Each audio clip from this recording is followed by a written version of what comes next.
আসসালামু আলাইকুম। Welcome to Jannat's recipe from the Waduzzaman channel. আশা করছি সবাই সুস্থ আছেন। আজ খুবই সহজ এবং একটি সাধারণ অথচ সুস্বাদু একটা রেসিপি নিয়ে আপনাদের সামনে এসেছি। হ্যাঁ, আপনারা ঠিকই বুঝেছেন, এটা দুধে ভেজানো লাচ্ছা সেমাই। এ কথা ঠিক যে লাচ্ছা সেমাই নতুন করে রান্না শেখার কিছু নেই, আপনারা কম বেশি সবাই এটা জানেন। কিন্তু সবার হাতের লাচ্ছা সেমাই খেতে কি একরকম লাগে? লাগে না। আর এর কারণ হলো দুধ ও চিনির সঠিক পরিমাণ এবং ছোটোখাটো কিছু টিপস এবং ট্রিক্স। চলুন আজ নতুন করে আরেকবার লাচ্ছা সেমাই রান্না করি। একটি সসপ্যানে 5 কাপ দুধ নিয়ে এর মধ্যে আমি 3টি এলাচ এবং 2 টুকরো দারুচিনি দিয়ে দিলাম। মিডিয়াম হাই হিটে চুলা অন করেছি। আমাদের দেশের লাচ্ছা সেমাইয়ের প্যাকেটগুলো সাধারণত 200 গ্রাম ওজনের হয়ে থাকে। আর 200 গ্রাম সেমাইয়ের জন্য আমাদেরকে ব্যবহার করতে হবে 1 লিটার বা 4 থেকে 5 কাপ দুধ। চামচ দিয়ে এভাবে ক্রমাগত নেড়েচেড়ে দুধে বলক তুলে নিতে হবে। এরপর এর মধ্যে দিয়ে দিব হাফ কাপ চিনি। চিনিকে অ্যাডজাস্ট করার জন্য এখানে দিয়ে দিচ্ছি 1/4 চা চামচ লবণ। এখন চামচ দিয়ে নেড়েচেড়ে দুধটাকে আরও 10 মিনিটের মতো জাল করে নিব, যাতে চিনি থেকে যে এক্সট্রা পানিটা বের হয়েছে সেটা চলে যায়। এর থেকে বেশি দুধকে ঘন করার কোনো প্রয়োজন নেই। এখন চুলা বন্ধ করে দুধকে একপাশে রেখে দিচ্ছি। একটি ফ্রাই প্যানে 1 চা চামচ ঘি দিয়ে দিলাম। লো হিটে চুলা অন করেছি। এখন এর মধ্যে দিয়ে দিচ্ছি 1/4 চা চামচ কিশমিশ এবং 1/4 চা চামচ বাদাম। অল্প আঁচে বাদাম এবং কিশমিশকে ঘিয়ের মধ্যে 1 মিনিটের মতো ভেজে নিচ্ছি।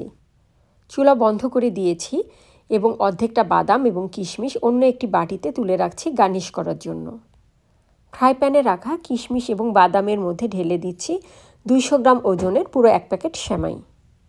এই স্টেপটা কিন্তু পুরোটাই অপশনাল। আপনারা যে পাত্রে পরিবেশন করবেন সেই পাত্রে প্যাকেট থেকে সরাসরি সেমাই ঢেলে দিতে পারেন। এখন চামচ দিয়ে সেমাইটাকে একটু ভেঙে এর সঙ্গে মিশিয়ে দিচ্ছি। আর চুলার জালটা যে বন্ধ আছে সে কথা তো আপনাদেরকে আগেই বলেছি।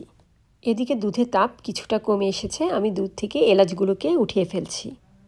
এখন সেমাইকে পরিবেশন করব। প্রথমেই সার্ভিং ডিশে সেমাইকে ঢেলে নিচ্ছি। একটি স্প্যাচুলা দিয়ে আলতো হাতে এটাকে একটু সমান করে নেওয়ার চেষ্টা করছি।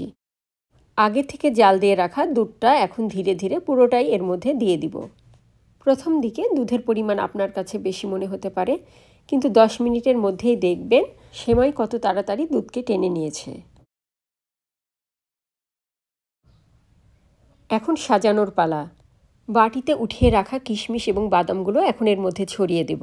আর এই সাজানোটা অপশনাল। অনেক প্যাকেটের সেমাইয়ে কিন্তু কিশমিশ বাদাম এগুলো আগে থেকেই দেওয়া থাকে, সেজন্য এগুলো আলাদা করে না দিলেও চলে। লাচ্ছা সেমাই রান্নার সময় গুরুত্বপূর্ণ যে বিষয়টি সবসময় খেয়াল রাখবেন সেটি হচ্ছে লাচ্ছা সেমাইয়ের মধ্যে চুলা থেকে নামিয়ে গরম দুধ সরাসরি কখনো ঢালবেন না। তাপ একটু কমার পর সেমাইয়ের সঙ্গে দুধ মেশাবেন। আমাদের লাচ্ছা সেমাই খাবার জন্য একদম রেডি হয়ে গেছে। সেমাইয়ের ঘনত্বটা কতটা পারফেক্ট হয়েছে আপনাদেরকে একটু দেখিয়ে দিচ্ছি। এটাকে গরম গরম খাওয়া গেলেও ঠান্ডা করে খেতেই বেশি ভালো লাগে। আর ঈদের এই ট্র্যাডিশনাল ডেজার্টটি ঈদের আগের রাতেই রান্না করে ফ্রিজে রেখে দিতে পারেন। ফ্রিজে রাখার পর এটা আরও ঘন হয়ে যায়।